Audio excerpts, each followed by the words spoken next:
I am Terry Payne. Well, actually, I'm a transplant.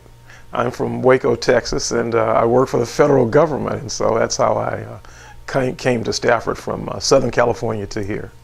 Well, it's a lot slower. I came from the Los Angeles area, and so quite a bit slower, which was good because we had at the time we had small children, and we were at a base that closed in California, and so we were kind of forced to move, and so we got the opportunity to move over here. We really didn't know a lot about the East Coast, and so when we got to the East Coast, everything was new for us. But here in Stafford County, it was slower. The only headache at the time, and still probably is, was the commute from Stafford to Washington, D.C. every day. Growth. Stafford has grown quite a bit. It's a lot more business oriented now, a lot more commercial activities than were here. There were a number of mom and pop type stores when we first moved here. We lived in a new housing development subdivision, Hampton Oaks, and the only store was Walmart's. And so off of Garrisonville Road in North Stafford. And so now it's just booming everywhere. A lot of new schools, lots of new subdivisions, lots of new people. Well, the people. Stafford is like I said, I'm from Waco, a small place, probably a little over 100,000. So it's really close to the size of Stafford. And it's a friendly atmosphere. It's a great place for families, especially young families, to raise children. My wife and I are retired Air Force, and so we've traveled, kind of traveled around with the military, and you got a big military contingency here, whether it be Quantico or just in this area in general. Military retirees, active duty folks that go up and down 95, then in the military. So we were like right at home, being here because of the military environment and the people. We joined really back in 1992 when we originally moved here. We didn't know anybody. We didn't know a lot of people, and so it was a way for my wife and I not only to get involved in a community type organization, but really to get involved with an organization to begin to assimilate and know some people, get to know some people, get to know what was going on in the community, especially the African American community. And so it was really important for us to assimilate and do that. And as a part of that, we got a chance to meet a number of other new residents that were just coming to the area as well as older residents who had been here for, like Frank White, who had been here for a number of years, who really knew the history of Stafford, and they could share that with us as newcomers, and so we could begin to have an appreciation of Stafford and the surrounding area.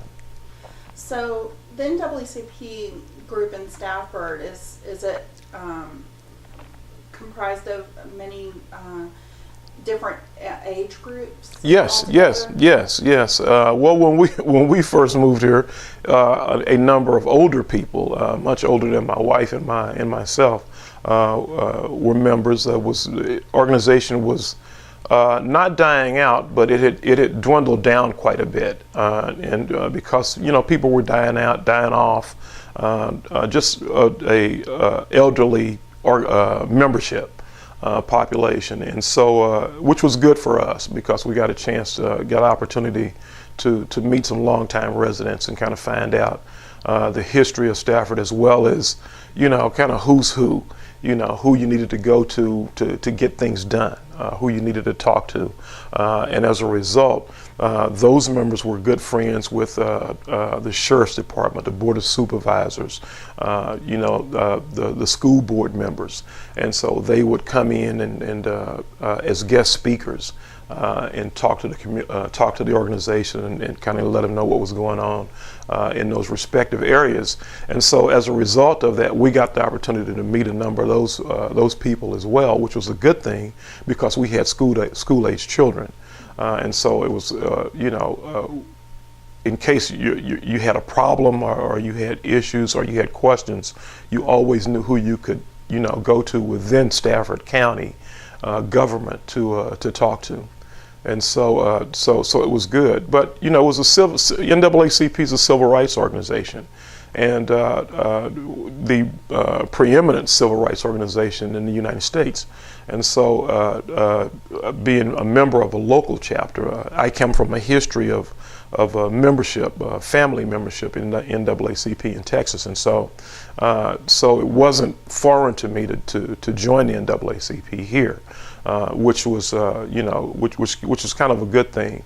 But it stood for fairness and equality, especially where African Americans were concerned.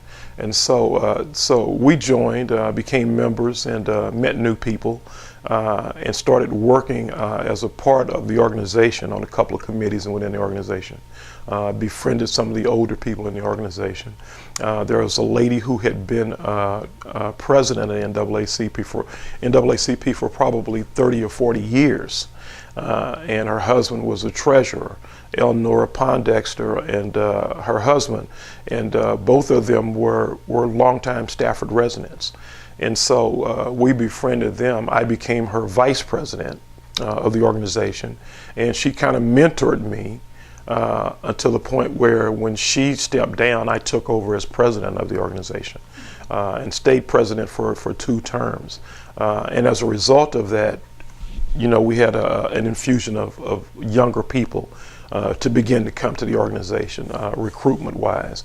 Our organization began to kind of grow and expand, and committee members on all of the different committees, legal redress committee, where we would talk to the different, the DA here in Stafford, District Attorney.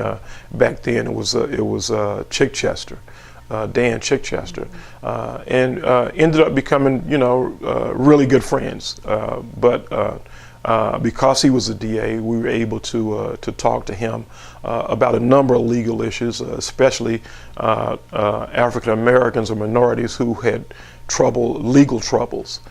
We were able to go and talk through a number of issues, where there were job opportunities or job legal issues where people were having within their employment, and we had a legal redress committee with a kind of a mediator who could go and talk to employers concerning employees who had problems, rather than take it farther to a court situation or a legal situation. We could mediate and take care of it within the confines of the NAACP and the employer and the employee. Voter registration, those types of advocacy type things. And so it ended up being a good thing. NAACP long ago had given scholarships and had not done that. Fundraising hadn't been real big because the organization had become very small. And so as a result of recruitment and organization growing, we were able to reestablish the scholarship program for Stafford County students, and it continues right to this day. I'm probably 3 presidents removed, but that type of a fundraising has continued, and the organization has been able to continue providing scholarships to deserving students. And Stafford was from what I could understand, if you look at African American history in the United States, what could be a better place for a president of the NAACP? When you look at the Civil War, the North to South, the history of Stafford and Fredericksburg, the Union on this side, the Confederacy on the Fredericksburg side, there's a lot of history right here. The Underground Railroad coming through this area, through Aquia, freedom for a lot of people. A lot of African Americans are slaves African Americans trying to escape slavery. And so a very important place in location, within the United States.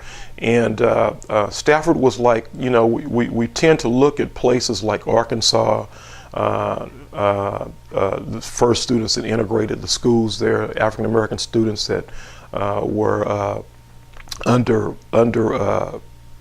protection of law enforcement, or actually the National Guard, to integrate schools in Arkansas. The students that sit in at the Walgreens counter. Well, those same types of things actually happened here in Stafford, and you probably have had the opportunity to interview some of those students who helped to integrate the Stafford school system. And so, Stafford really is a microcosm of the events, those historical events that occurred back then. And so it was really wonderful for me and my family to sit down and talk to people like that and learn the history and be a part of that whole thing. Well, I think the takeaway from all of this is that African Americans in Stafford, old and new, can be proud, because there is a robust African American history in Stafford. As I was alluding to earlier, there is a legacy here that can be left to those who are coming. There are big, broad shoulders and large shoes that we stand in now because of the significant events of the past here locally that we now enjoy. And so the takeaway is certainly Stafford is a great place to live. It's been fantastic here, and the legacy and the roots of African Americans that make up this 350th is very, very strong.